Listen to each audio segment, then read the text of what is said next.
Hello everyone, কেমন আছেন সবাই? আজকে যে সিনেমাটার গল্প আপনাদের সাথে শেয়ার করব সেটার প্রশংসা করার মতো আসলে আমার কাছে কোনো ভাষা নেই। এই সিনেমাটা দেখতে দেখতে কখন যে আপনার চোখের কোণে পানি চলে আসবে আপনি নিজেও টের পাবেন না। ক্ষমা করবেন, ভিডিওটা একটু বড় হতে পারে, তাই কানে হেডফোন লাগিয়ে একদম শান্ত পরিবেশে ভিডিওটা দেখবেন। আর আমি যতটা সম্ভব ফিলিং এর সাথে এক্সপ্লেন করার চেষ্টা করব। আর হ্যাঁ, আরেকটা কথা তো বলতেই ভুলে গেছি, এইটা একটা সত্য ঘটনা থেকে তৈরি করা মুভি। তাহলে চলুন ঘটনাটা শুরু করা যাক। গল্পের শুরুতে হংকংয়ের একটা বড় প্রাইভেট কিন্ডারগার্টেন স্কুল দেখানো হয়। এখানে শুধুমাত্র শহরের ধনী পরিবারের ছেলেমেয়েরাই লেখাপড়া করতে পারে।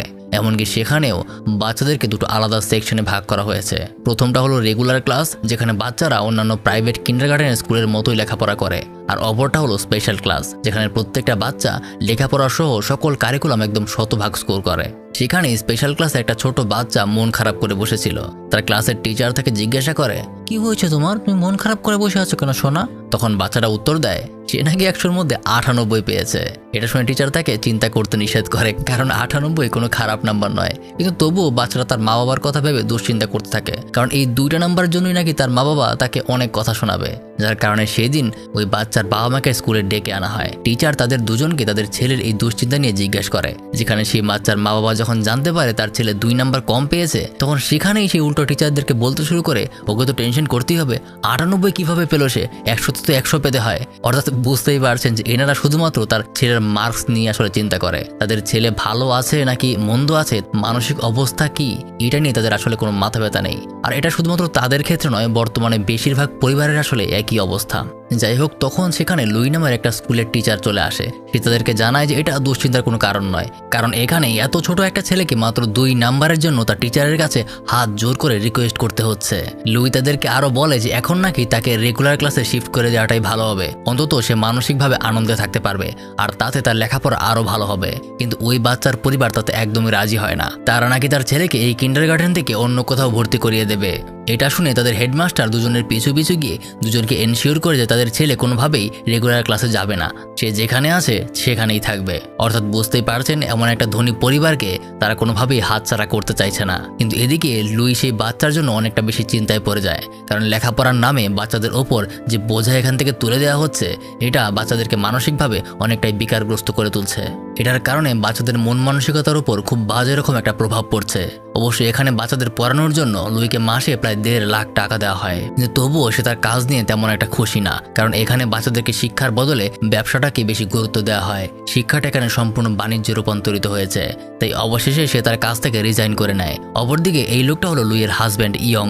সে একজন এক্সিবিশন ডিজাইনার। তবে সেই দিনই তার বসও তাকে ডিজাইনার পদ থেকে ডিমোশন করিয়ে দেয়, কারণ তারা নাকি এখন থেকে মিউজিয়ামের যত ডিজাইন সবকিছু আসলে আর্টিফিশিয়াল ইন্টেলিজেন্স দিয়ে করবে।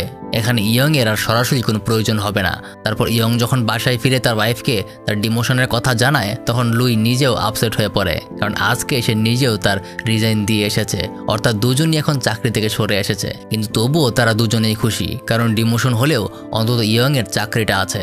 তাছাড়া আজকে তাদের বিবাহ বার্ষিকী, তাই দুজনেই এমন একটা পরিস্থিতিতেও হাসি খুশি থাকার চেষ্টা করে।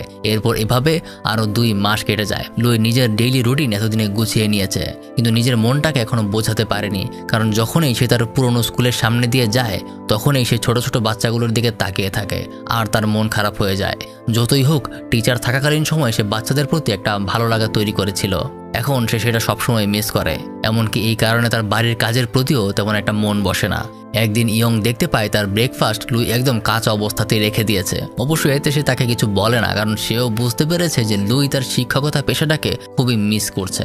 একদিন ওয়ার্কআউট করতে করতে লুই টিভিতে একটা ইন্টারভিউ দেখছিল, যেখানে তাদের শহর থেকে কিছুটা দূরে একটা ছোট্ট গ্রামের স্কুল দেখানো হয়। কোনো এক সময় এই কিন্ডারগার্টেন স্কুলে অনেক বাচ্চারা ছিল, কিন্তু ধীরে ধীরে স্কুলের বাচ্চার সংখ্যা একদম কমে যায়। একইভাবে সেখানকার টিচারের সংখ্যাও কমে যায়। বেশিরভাগ টিচারই শহরের বড় বড় কিন্ডারগার্টেনে শিফট করেছে। এখন সব মিলিয়ে এই স্কুলে মাত্র 5টা বাচ্চা আছে, কিন্তু তাদের জন্য কোনো শিক্ষক নেই। তারা প্রতিদিন স্কুলে আসে, আর টিচার না থাকার কারণে আবারও তাদেরকে ফিরে যেতে হয়। তাই সরকারও এই স্কুলটার জন্য টিচার খুঁজছে। তবে বেতন মাত্র 3500 টাকা, যেটা আসলে একজন শিক্ষক হিসেবে তেমন কোনো টাকাই না। তবে লুইয়ের আসলে টাকার প্রতি কোনো লোভ নেই। এটা দেখতে পেয়ে তার মনে স্কুল ঘরটা ঘুরে দেখার আগ্রহ জন্মায়। সে নিজের গাড়ি নিয়ে সোজা চলে যায় সেই ছোট্ট গ্রামে। রাস্তায় একজন পরিচ্ছন্নতা কর্মীকে স্কুলের নাম ঠিকানা জিজ্ঞেস করে। সে জানায় ওখানে গিয়ে সে কি করবে, কিছুদিনের মধ্যেই স্কুলটা এমনিতেই বন্ধ হয়ে যাবে।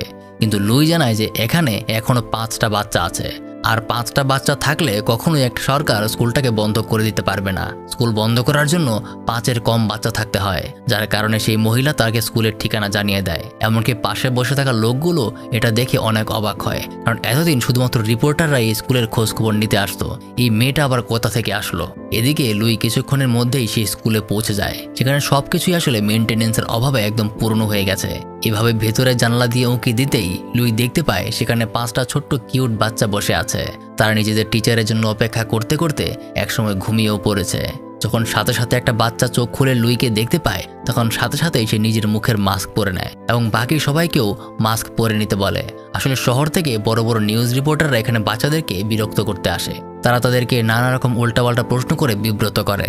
তাই অপরিচিত কাউকে দেখলেই তারা নিজেদের মুখটা লুকিয়ে নেয়, যেন কোনোভাবেই তারা টিভিতে না চলে আসে। লুইকে দেখে তারা একটা কোনায় গিয়ে লুকিয়ে পড়ে, কিন্তু লুই তাদেরকে বলে, দেখো বাচ্চারা, আমাকে ভয় পেও না, আমি কিন্তু কোনো রিপোর্টার নই, আমি তোমাদের টিচার, আমি এখন থেকে তোমাদেরকে পড়াবো। যার কারণে বাচ্চারা এবার কিছুটা সাহস পায়। লুই তাদেরকে ছোট ছোট কিছু প্রশ্ন জিজ্ঞাসা করে। যে প্রথমেই তার প্রশ্ন বলে, বলো তো বাচ্চারা, মৌমাছির কয়টা পা থাকে?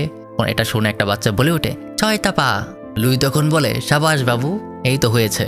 সাথে তখন সে আরো একটা প্রশ্ন জিজ্ঞাসা করে, এবার বলো তো মাকড়সার কয়টা পা থাকে? তখন আরেকটা বাচ্চা বলে ওঠে, 6টা পা।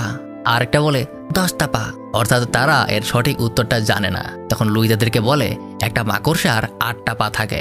আর এই বলতে বলতেই আকাশে বিদ্যুৎ চমকাতে শুরু করে। এই আওয়াজ শুনে সেখানকার ছোট্ট একটা মেয়ে অনেক বেশি ভয় পেয়ে যায় আর বলতে শুরু করে, এখানে নাকি বৃষ্টির দানব এসেছে আর সেগুলো তাদেরকে ধরে নিয়ে যাবে। আবার জানালার অপর পাশে লুইকেও একজন এসে সেখান থেকে চলে যাওয়ার কথা বলা যায় তিনি এক প্রকার লুইকে তাড়িয়ে দিচ্ছেন, কারণ প্রায় সময়টাতে এরকম রিপোর্টাররা এখানে এসে বাচ্চাদেরকে ডিস্টার্ব করে। তাই সেদিনের জন্য লুই আবারও তার নিজের বাড়িতে ফিরে আসে। রাতের বেলা ইয়ং খেয়াল করে আজকে লুইয়ের হাতের রান্নাটা অনেক ভালো হয়েছে। সে বুঝতেই পারে যে তার মন এখন হয়তো অনেক ভালো।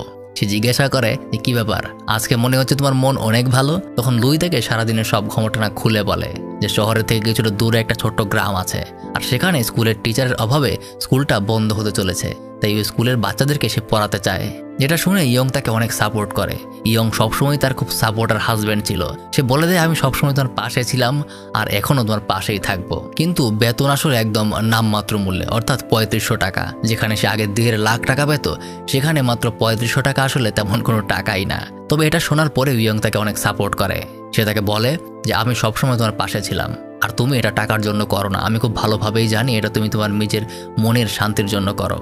আশা করি এতে কোনো সমস্যা হবে না। তাই পরদিন সকালে লুই সোজা চলে যায় গ্রামের চেয়ারম্যানের সাথে দেখা করতে, আর তার সাথে কথা বলে ওই দিনই 5টা বাচ্চাকে পড়ানোর জন্য সে টিচারের চাকরিটা নিয়ে নেয়। চেয়ারম্যানের সাথে সবকিছু মেটানোর পর লুই আর তার হাজব্যান্ড ইয়ং মিলে সে স্কুলের অল্প কিছু মেরামত করতে শুরু করে, অন্তত যেন বাচ্চারা সেখানে ক্লাস করতে পারে। আর তাদের এই সকল কাজ দেখে বাইরে থাকা সমস্ত মানুষ হাসি তামাশা করতে শুরু করে। অনেকে বলতে শুরু করে, আসলে এই মেয়েটা বাচ্চাদেরকে পড়িয়ে নিজের একটা মহৎ দেখাতে চাইছে, রিপোর্টারদের কাছে ফেমাস হতে চাইছে।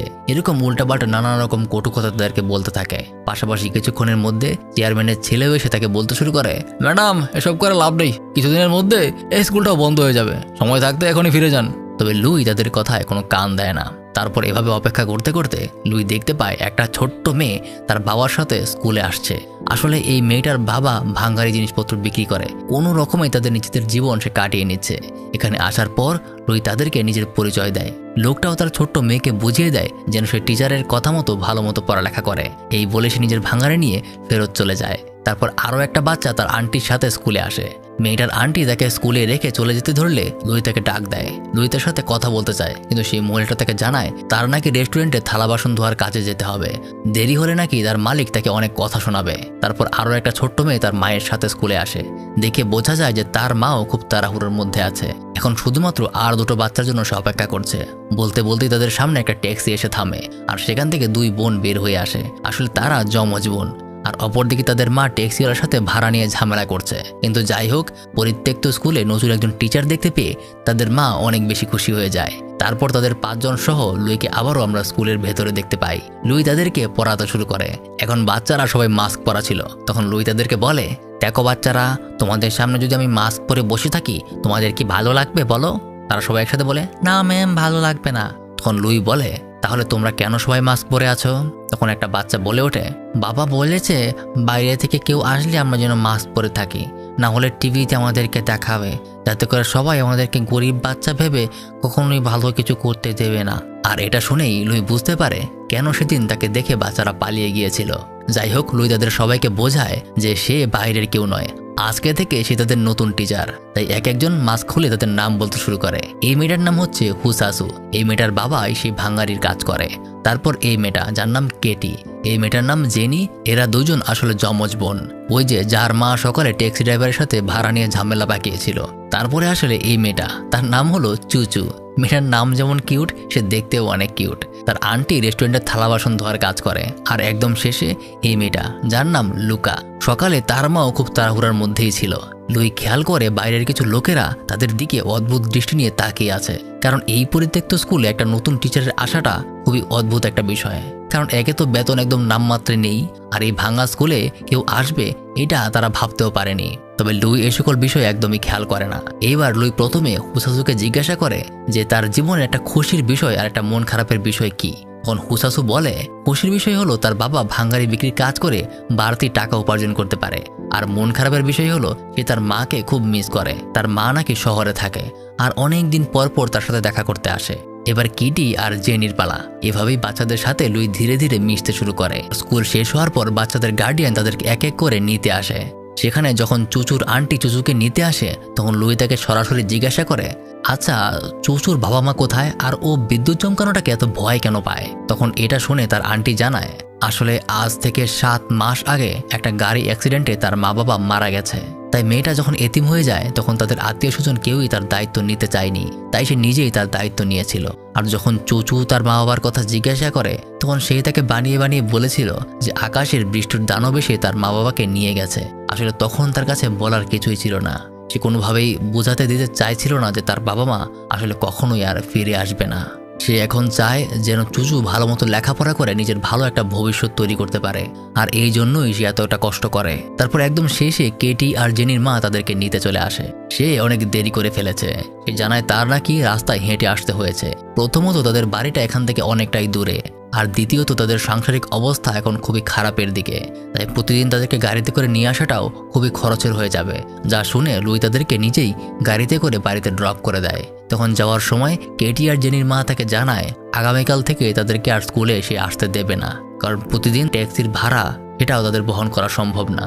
এই বলে বাচ্চাদেরকে নিয়ে এসে চলে যায়। কিন্তু লুই ফেরত চলে না গিয়ে বরং তাদের পিছু পিছু তাদের বাড়িতে যায়। সে গিয়ে দেখে স্কুল থেকে ফিরতে না ফিরতেই বাচ্চারা কাজে লেগে গেছে। তখন এই দেখে লুই তাদের মা বাবাকে জানায় যে চিন্তা করবেন না, আজকে থেকে প্রতিদিন আমি নিজেই তাদেরকে স্কুলে নিয়ে যাব আর বাড়িতে দিয়েও যাব। সেখান থেকে বাড়ি ফেরার পর লুই বিভিন্ন এজেন্সির সাথেই পুরনো স্কুলের মেরামত নিয়ে কথা বলতে শুরু করে, কিন্তু কোনো জায়গা থেকে আসলে কোনো সাহায্য সে পায় না। এমনকি সেই গ্রামের মানুষরা মেনেই নিয়েছে যে আগামী 2-1 মাসের মধ্যে একদম স্কুল বন্ধ হয়ে যাবে। পরদিন 3টে বাচ্চা স্কুলে আসলেও লুকা আর হুসাসুকে স্কুলে আসতে দেখা যায় না, যার কারণে তাদেরকে ওখানে রেখে লুই সরাসরি লুকাদের বাসায় চলে যায়। সেখানে গিয়ে সে দেখতে পায় তাদের বাড়ির চারপাশে কনস্ট্রাকশনের মাটি এনে ঢালা হয়েছে। আর লুকার বাবাও ব্যাপারটা নিয়ে বেশ চিন্তিত। আসলে একটা প্রাইভেট কোম্পানি নাকি তাদের এই জায়গাটা কিনে নেওয়ার চেষ্টা করছে। আর যখন লুকাদের পরিবার তাদের একমাত্র জমিটা বিক্রি করতে চায় না, তখন তাদেরকে জোর করে তাদের উপর ক্ষমতা দেখানোর চেষ্টা করে। কিন্তু যাই হোক, লুকাকে তারা স্কুলে পাঠায়নি কেন এটা জিজ্ঞাসা করে লুকার বাবা জানায় যে আমি ওকে নিষেধ করিনি, ও নিজেই স্কুলে যেতে চায় না। আর কেন যেতে চায় না সেটাও সে বলছে না। এটা শুনে লুই তখন লুকার কাছে গিয়ে তাকে সুন্দর মতো বোঝাতে শুরু করে, লুকা মামুনি, তুমি স্কুলে যাওনি কেন? তোমার বন্ধুরা তো তোমার জন্য অপেক্ষা করছে।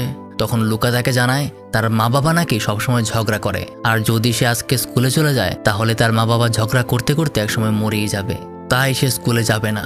যদি এই ফাঁকে তার মা বাবা আবার ঝগড়া করে, এটা শুনতে পেরে লুকার মা অনেকটা কষ্ট পায়। পাশাপাশি তার বাবাও তাকে কথা দেয় যে সে আর কখনোই তার মায়ের সাথে ঝগড়া করবে না। লুই গিয়ে লুকার বাবাকে এই কনস্ট্রাকশন সাইটের উপরে ধমকি ধামকির বিরুদ্ধে লিগ্যাল অ্যাকশন নেওয়ার সাজেশন দেয়, কিন্তু এমনিতে সে বেশ চিন্তিত। তার উপরে বাইরের কোনো বুদ্ধি নিতেও সে রাজি না। আর এদিকে লুই সোজা চলে যায় হুসাসুর খবর নেওয়ার জন্য। তবে হুসাসু তার বাড়িতে ছিল না। সে একটা ছোট ভাঙারির গাড়িতে করে কিছু ভাঙারি নিয়ে তার বাবা যেখানে সেগুলো বিক্রি করতো সেখানে চলে যায়। আর ওখান থেকে ভাঙারিতে বিক্রি করার টাকা নিয়ে সে যখন বাড়িতে ফিরে আসে, তখন সেখানে সে তার টিচারকে দেখতে পায়। টিচারকে সে তার নিজের বাড়ির ভেতরে নিয়ে আসে আর জানায় যে তার বাবা নাকি আজ খুবই অসুস্থ, এই কারণেই সে স্কুলে যেতে পারেনি। এই বলে ছোট্ট মেয়েটা তার টিচারের জন্য রান্নার কাজে লেগে যায়। অবশ্য রান্নাঘরের জিনিসপত্র খুবই উঁচু ছিল। সে নিজের জুতোর নিচে দুটো টিনের কৌটা লাগিয়ে কোনো রকমে কিছু একটা রান্না করার চেষ্টা করছিল। সত্যি এত ছোট বয়সে এই মেয়েটা কত কিছু করছে। এটা দেখে লুই অনেক খুশি হয়ে তাকে জড়িয়ে ধরে বলে, তুমি সত্যি খুব ভালো মেয়ে। তারপর তার বাবার সাথে লুইয়ের দেখা হলে তিনি জানান যে হুসাসুকে নাকি সে নিজেই স্কুলে যেতে বলেছিল, কিন্তু সে নিজেই যায়নি। সে নাকি তার মেয়েকে শুধুমাত্র নিজের মেয়ে নয়, নিজের মায়ের মতো দেখে। হুসাসুর মা নাকি আসলে চায়নাতে থাকে, তার সাথে মাঝে মাঝে হঠাৎ একটু দেখা করতে আসে। এই কারণে তার মায়ের সাথে তার অনেকটাই দূরত্ব তৈরি হয়ে গেছে। তিনি আগে একটা রেস্টুরেন্টে কাজ করতেন, কিন্তু অসুস্থতার কারণে তাকে সেখান থেকে বের করে দেওয়া হয়। এখন এই ভাঙাড়ি বিক্রি করে তাতেই তার সংসার চলে। এটা শুনে লুই তাকে জানায়, আপনি একটা কাজ করতে পারেন, আমাদের স্কুলের যে মেইন দরজাটা আছে ওটাকে আপনি ঠিক করে দিতে পারেন। এর কারণে আপনি কিছু টাকাও পাবেন। এতে আমাদেরও যেমন উপকার হলো, আপনারও একটা কাজ পেয়ে গেলেন। এটা শুনতে পেরে হুসাসু নিজেও অনেক খুশি হয়ে যায় যে তার বাবা তার স্কুলের একটা কাজ পেয়েছে। তারপর দিন স্কুলের প্রত্যেকটা বাচ্চা সময় মতো এসে উপস্থিত হয়, যেখানে লুই তাদেরকে এক এক করে জিজ্ঞাসা করতে শুরু করে, আচ্ছা আমাকে বলো তো তোমাদের স্বপ্ন আসলে কি? তখন কেটি জানায় যে সে নাকি প্রিন্সেস হতে চায়, কিন্তু জেনি তখন বলে যে সে নাকি বাড়িতে গিয়ে তার আব্বু আম্মুর সাহায্য করতে চায়। তখন শুনে কেটিও একই কথা বলে। তারপর হুসাসু বলে, আমি আমার বাবার খেয়াল রাখতে চাই। চুচু বলে যে আমি রেস্টুরেন্টে প্লেট ধুয়ে আমার আন্টির সাহায্য করতে চাই। আর যখন লুকার পালা আসে তখন সে বলে, আমি আসলে জানি না যে আমি আসলে কি করতে চাই। তারপর একদম শেষে সবাই যখন জিজ্ঞাসা করে, টিচার টিচার আপনার স্বপ্ন কি? তখন লুই কিছুটা চুপ হয়ে যায়। তারপর সে তাদেরকে নিজের স্বপ্ন সম্পর্কে বলে। তার স্বপ্নটা কি এটা আমি এখনই বলবো না, এটা একদম ভিডিওর শেষ মুহূর্তে গিয়ে আপনি জানতে পারবেন। আর এখানে যেহেতু বাচ্চারা নিজের স্বপ্ন সম্পর্কে তেমন একটা বোঝে না, তাই লুই তাদেরকে জানিয়ে দেয়, তোমরা আজকে তোমাদের বাসায় গিয়ে তোমাদের বাবা মায়ের কাছে জিজ্ঞাসা করবে যে তাদের স্বপ্ন কি ছিল। তখন বুঝতে পারবে যে আমি আসলে স্বপ্ন বলতে কি বোঝাতে চেয়েছি। বাচ্চারা বাসায় গিয়ে তাই করে। লুকা বাসায় গিয়ে তার বাবাকে জিজ্ঞাসা করে, বাবা তোমার স্বপ্ন কি ছিল? তখন এই শুনে তার বাবা তাকে বলে, স্বপ্ন শুধুমাত্র ঘুমের মধ্যে আসে, এগুলো নিয়ে এত চিন্তা করতে হয় না, যাও পড়াশোনা করো। তখন লুকা মন খারাপ করে ওখান থেকে চলে যায়, কিন্তু তার বাবা বুঝতে পারে যে সে হয়তো ভুল কিছু একটা বলে ফেলেছে, যার কারণে সে একটু পর নিজেই গিয়ে লুকার কাছে বলে, তুমি আমার কাছে স্বপ্নের কথা জিজ্ঞেস করেছিলে না? তাহলে শোনো, আমি একজন বড় মাপের অ্যাথলিট হতে চাই, আমি সবগুলো রেসে জিততে চাই। আর এটা শুনে লুকাও তার বাবাকে একজন অ্যাথলিট হিসেবে কল্পনা করতে শুরু করে, কিন্তু আফসোস তার বাবা কখনোই সেটা হতে পারবে না, কারণ তার বাবার আসলে একটা পা নেই। আজ থেকে অনেক বছর আগে একটা দুর্ঘটনায় সে নিজের পাটা হারিয়ে ফেলেছে। এদিকে কেটি আর জেনিও তার মাকে জিজ্ঞাসা করে, মা মা তোমার স্বপ্ন কি ছিল? তখন সে জানায় যে সে একজন ফায়ার ফাইটার হতে চাইতো। তখন তারা দুজনও তাদের মাকে ফায়ার ফাইটার হিসেবে কল্পনা করতে থাকে, আর এটা ভেবে অনেক খুশি হয়। এদিকে হুসাসু যখন তার বাবাকে জিজ্ঞাসা করে, তিনি জানান যে তিনি একজন পাইলট হতে চাইতেন। যা শুনে ছোট্ট মেয়েটা কল্পনা করতে শুরু করে তার বাবা একজন বড় মাপের পাইলট। আর একদম শেষে যখন চুচু তার আন্টিকে স্বপ্নের কথা জিজ্ঞাসা করে, তার আন্টি তখন বলে, আমি শুধুমাত্র রেস্টুরেন্টের প্লেটগুলোকে তাড়াতাড়ি ধুয়ে বাড়িতে ফিরতে চাই, এটাই আমার স্বপ্ন। কিন্তু চুচু তখন জানায়, আরে আন্টি আমি ওই স্বপ্নের কথা বলছি না, আমি বলতে চাই আপনি আসলে জীবনে কি হতে চান। এটা শুনে তিনি জানায়, আমি আসলে মিস হংকং হতে চাই। অনেকটা miss Bangladesh, miss India, miss world, miss universe, বুঝতেই পারছেন অনেকটা সেরকম। হংকং তাদের দেশের নাম। এটা শুনে চুচু তার আন্টিকে ঠিক তেমনভাবেই কল্পনা করতে শুরু করে, আর সে তার আন্টিকে জড়িয়ে ধরে বেশ আবেগীয় হয়ে পড়ে। তারপর এভাবে বেশ কয়েকদিন কেটে যায়। বাচ্চারা তাদের লেখাপড়াতেও অনেক মনোযোগী হয়। একদিন বর্ষাকালে আকাশে বিদ্যুৎ চমকাচ্ছিল, তখন কেটি টয়লেটে যাওয়ার জন্য হাত তোলে, আর তার দেখা দেখি বাচ্চারাও টয়লেটে যাওয়ার জন্য হাত তোলে। কিন্তু দেখা যায় স্কুলের টয়লেটের অবস্থা খুবই খারাপ, সেখানে বৃষ্টির পানি উঠে একদম নোংরা হয়ে আছে। তাই লুই তাদেরকে নিয়ে এই বৃষ্টির মধ্যে কোনো রকমে পাশের একটা পাবলিক টয়লেটের দিকে যেতে শুরু করে। কিন্তু রাস্তায় যখন আকাশে প্রচুর পরিমাণ বিদ্যুৎ চমকাচ্ছিল, তখন এটাতে চুচু খুবই ভয় পেয়ে যায়, কারণ ওই যে চুচুর মাথায় আছে আকাশে বিদ্যুৎ চমকালেই আসলে বিদ্যুতের দানব চলে আসে। আর সে ওই পাবলিক টয়লেটের নিচে গিয়ে নিজের কান চেপে ধরে বসে পড়ে। লুই তাকে জিজ্ঞাসা করলে সে জানায় যে বৃষ্টির দানবে সে তাকে নিয়ে যাবে, সে নাকি তার মা বাবাকেও ধরে নিয়ে গেছে। আর এটা শুনে লুই তাকে সত্য কথা বলে দেয় যে সে জানে তার মা বাবাকে আসলে বৃষ্টির দানব নিয়ে যায়নি, তাদের একটা গাড়ি অ্যাক্সিডেন্টে মৃত্যু হয়েছে। যা শুনে বাচ্চা মেয়েটা কাঁদতে শুরু করে, কিন্তু লুই তাকে বোঝায় যে তুমি যেমন তোমার বাবা মাকে খুব মিস করো, তোমার বাবা মাও আসলে তোমাকে খুব মিস করে, কিন্তু আফসোস তোমার সাথে তারা দেখা করতে আসতে পারে না, তাই তারা এই বৃষ্টির পানির মধ্যে দিয়ে তোমাকে দেখতে আসে। এটা শুনতে পেরে চুচু আজকে বৃষ্টির পানিতে নিজের হাত ভালো মতো ভেজায়, আর এর মধ্যে দিয়েই তার সকল ভয় ভীতি একদম সে দূর করে ফেলে। সে বৃষ্টির পানি হাতে নিয়ে নিজের বাবা মাকে উদ্দেশ্য করে বলে, আব্বু চিন্তা করো না, আম্মু চিন্তা করো না, আমি খুব ভালো থাকবো। যা শুনতে পেরে লুই নিজেও অনেক ইমোশনাল হয়ে পড়ে। পরদিন লুকাদের বাড়ির সামনে যারা ইললিগ্যালভাবে কনস্ট্রাকশনের কাজ শুরু করে দিয়েছিল তাদেরকে পুলিশ এসে ধরে নিয়ে যেতে শুরু করে। আর জিজ্ঞাসা করলে জানা যায় যে লুই নামের কেউ একজন নাকি এদের বিরুদ্ধে মামলা করেছিল। আর পুলিশেরা লুকার বাবা মাকে নিশ্চয়তা দেয় যে এরা আর কখনোই তাদেরকে ডিস্টার্ব করতে পারবে না। কদিন পর লুই বাচ্চাদেরকে তাদের পরিবারের সাথে একটা পিকনিকে নিয়ে আসে। সেখানে তারা খুবই মজা করছিল। তখনই সেখানে চেয়ারম্যানের ছেলে আসে। সে লুইকে বলে, ও ম্যাডাম, যত কিছু এনজয় করে নিন। আর কিছুদিন পর যখন স্কুলের একটা বাচ্চা কিন্ডারগার্টেন শেষ করে অন্য স্কুলে চলে যাবে, তখন স্কুলে মাত্র 4টা বাচ্চা থাকবে। আর নিয়ম অনুযায়ী 5-এর বেশি কম হলে সরকার স্কুলটাকে বন্ধ করে দেবে। এটা শুনে লুই কিছুটা চিন্তিত হয়ে পড়ে। এটা সত্যি যে সামনের বছর একটা বাচ্চা এখান থেকে গ্র্যাজুয়েট করে অন্য স্কুলে চলে যাবে, আর 5-এর কম স্টুডেন্ট হলেই সরকার এই স্কুলটাকে বন্ধ করে দেবে। তখনই ওখানকার এলিমেন্টারি স্কুলের একজন টিচার এসে তাকে সাহস যোগায়। সে তাকে বলে, আপনার সম্পর্কে আমি একটা আর্টিকেল পড়েছিলাম। সত্যি আপনার মতো একজন টিচার হওয়াটা বেশ ভাগ্যের ব্যাপার। চিন্তা করবেন না, এর মাঝেই একটা না একটা উপায় অবশ্যই বের হয়ে যাবে। যেটা শুনতে পেরে লুই কিছুটা সাহস ফিরে পায়। তারপর সে স্কুলে বাচ্চাদেরকে বছর শেষ হওয়া এবং লুকার এলিমেন্টারি স্কুলে যাওয়ার বিষয়টি উপলক্ষে একটা ছোটখাটো অনুষ্ঠানের আয়োজন করার চিন্তা করে, যেখানে তাদেরকে ছোটখাটো একটা পারফর্ম করতে হবে। ওদিকে লুকার বাবা একটা ওয়াকিটকি তৈরি করে, আর এদিকে হোসাসুর বাবা একদম স্কুলের গেটটা পুরোপুরি ঠিক করে দেয়। কিন্তু রাতের বেলা লুইয়ের হাজব্যান্ড ইয়ং তাকে কথা শোনাতে শুরু করে, কারণ সে বাচ্চাদেরকে পড়াতে গিয়ে এতটাই বেখেয়ালি হয়ে পড়েছে যে এখন সে নিজের ওষুধটাও ঠিকমতো খেতে ভুলে যাচ্ছে। আসলে লুইয়ের শারীরিক সমস্যার কারণে 1.5 বছর আগে তার একটা অপারেশন করা হয়েছিল, আর তাকে বলা হয়েছিল আগামী 5 বছর পর্যন্ত তাকে ঔষধ চালিয়ে যেতে হবে। ওষুধ বন্ধ করলে তার সমস্যাটা আবারও জেগে উঠতে পারে। তো লুই নিজের কাজে আর বাচ্চাদেরকে নিয়ে এতটাই ব্যস্ত হয়ে পড়েছিল যে নিজের খেয়াল রাখতেও সে ভুলে গেছে। যাই হোক, সে ইয়ংকে অনেক বোঝায় যে বাচ্চাদের আসলে লুইকে খুব দরকার, আর বছর শেষে স্টুডেন্ট কমে যাওয়ার কারণে তাদের স্কুলটা বন্ধ হয়ে যেতে পারে। সেখানে প্রত্যেকবারের মতো ইয়ং তাকে আবারও সাপোর্ট দেয়।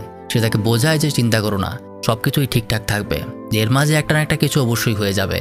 দেখতে দেখতে স্কুলের অ্যানুয়াল ডে চলে আসে, অর্থাৎ কিছুদিনের মাঝেই লুকা স্কুল থেকে গ্র্যাজুয়েট করে বের হয়ে যাবে, আর স্কুলে নতুন বাচ্চা ভর্তি করাতে হবে। তাই স্কুলটাকে এখন গুছিয়ে এমনভাবে রাখতে হবে যেন স্কুলটাকে দেখে নতুন বাচ্চারা এখানে ভর্তি হতে আসে। এমনকি বাচ্চার বাবা মায়েরাও এই স্কুলে বাচ্চাদেরকে ভর্তি করাতে আগ্রহী হয়। তাই সবাই মিলে স্কুলটাকে সাজাতে শুরু করে। যে গ্রামবাসীরা এতদিন পর্যন্ত তাদেরকে বিভিন্ন ধরনের কথা শোনাতো আর বলতো স্কুলটা বন্ধ হয়ে যাবে, লুইয়ের এই ডেডিকেশন দেখে সবাই এবার উল্টো তাকে সাহায্য করতে শুরু করে। লুকার বাবা মা তাদেরকে হেল্প করার জন্য একটা ওয়াকিটকি বানায়। একটা সে নিজের কাছে রাখে আর একটা লুইকে দিয়ে দেয়।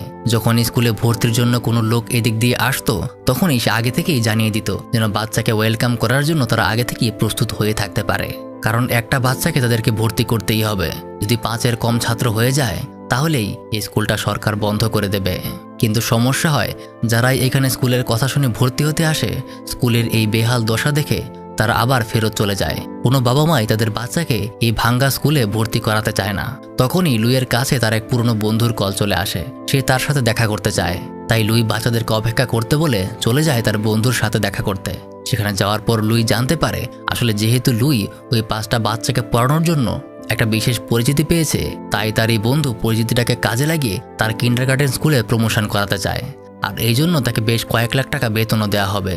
যা শুনে লুই সরাসরি নিষেধ করে দেয়। সে জানিয়ে দেয়, আমি এখানকার লক্ষ টাকা বেতন দেওয়া বাচ্চাদের তুলনায় ওই 5টা গরিব বাচ্চাকে পড়াতেই বেশি স্বাচ্ছন্দ্য বোধ করব। এই বলে সে ওখান থেকে ফেরত চলে আসে। তবে যাওয়ার পর সে জানতে পারে এখন পর্যন্ত নাকি স্কুলে নতুন কোনো বাচ্চা ভর্তি হয়নি।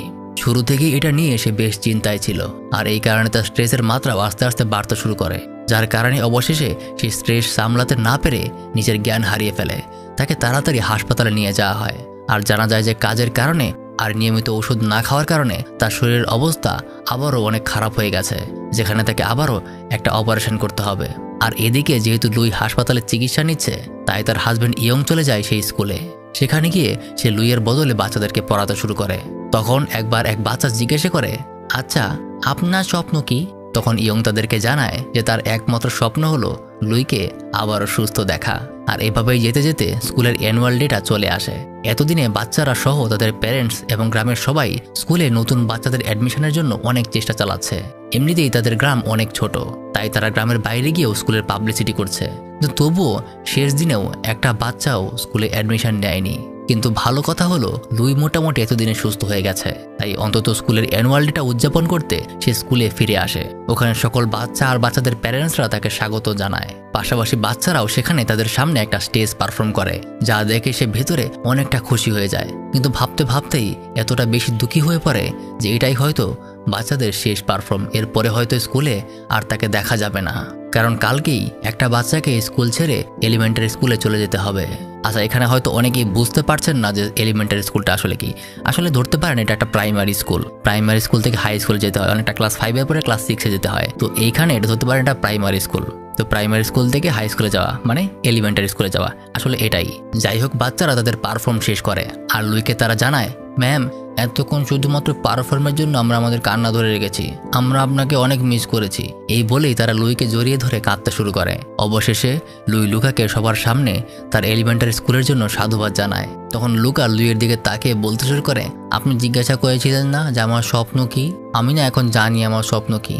আমি বড় হয়ে আপনার মতো একজন টিচার হতে চাই। এখানেই ফ্ল্যাশব্যাকে দেখানো হয় সেদিন লুই তার স্বপ্ন নিয়ে বাচ্চাদেরকে কি উত্তর দিয়েছিল। ওই দিন সে বলেছিল, আমার স্বপ্ন হলো আমি খুব ভালো একজন শিক্ষক হতে চাই। আমি চাই এই স্কুলে তোমাদের মতো আরও বাচ্চা আসুক। আমি তাদেরকেও তোমাদের মতো পড়িয়ে একজন ভালো মানুষ হিসেবে গড়ে তুলতে চাই। কিন্তু আজকে বছরের শেষ দিনে এসে এই স্কুলে নতুন কোনো বাচ্চা আসেনি। লুই ভেবেছিল এটাই হয়তো তার স্কুলের শেষ দিন। এরপর হয়তো আর স্কুল কোনোভাবেই চলবে না, কারণ সরকারের শর্ত সে কোনোভাবেই পূরণ করতে পারেনি।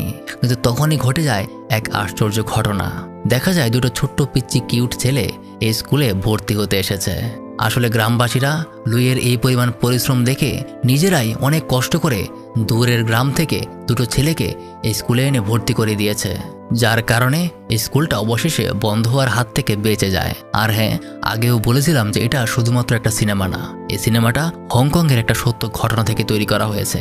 এই যে ছবিটা দেখছেন এটাই হচ্ছে রিয়েল লাইফের লুই, যে পরবর্তীতে এই স্কুলটার জন্য অনেক কাজ করেছে। সেই একমাত্র টিচার ছিল যে একদম মৃত স্কুলটাকে আবারও জীবিত করেছে। তবে আশ্চর্যের বিষয়, এখন ওই স্কুলে মোট 64 জন স্টুডেন্ট লেখাপড়া করে। আর ওটা শুধুমাত্র একটা কিন্ডারগার্টেন স্কুল না, এটা এখন একটা চাইল্ড কেয়ার ইনস্টিটিউট হয়ে গেছে।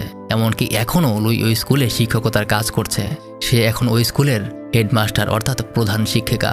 চিন্তা করতে পারেন যে একটা মানুষ যে চাইলেই 1.5 লাখ টাকা বেতনে শহরে খুব ভালো একটা স্কুলে শিক্ষকতা করতে পারত, সেখানে মাত্র 3500 টাকা বেতনে একটা মৃতপ্রায় স্কুলে, যেখানে আসলে কোনো সুযোগ সুবিধা নেই, মাত্র 5টা বাচ্চার জন্য সে কি পরিমাণ স্যাক্রিফাইস করেছে। এই বিষয়টা ভাবতে ভাবতেই আমি ইমোশনাল হয়ে যাচ্ছিলাম। যাই হোক, এভাবেই আজকের গল্পটা শেষ হয়ে যায়। বাই দ্য ওয়ে, এই মুভির নাম ছিল লিটল বিগ মাস্টার। আর হ্যাঁ, এরকমই আরেকটা ইমোশনাল গল্প দেখতে চাইলে মাঝখানের এই ভিডিওটাতে ক্লিক করতে পারেন। এই ভিডিওটাতে দেখতে পাবেন একটা 80-90 বছরের বয়স্ক দাদি কিভাবে তার নাতির জন্য কত পরিমাণ পরিশ্রম আর কি পরিমাণ স্যাক্রিফাইস করে। ওই মুভিটা দেখে আমি একদম কেঁদেই দিয়েছিলাম। আশা করি আপনারও অনেক অনেক ভালো লাগবে। এতক্ষণ আপনার সাথে ছিলাম আমি মারুফ। কথা হবে আবার পরবর্তী আরেকটা ভিডিওতে।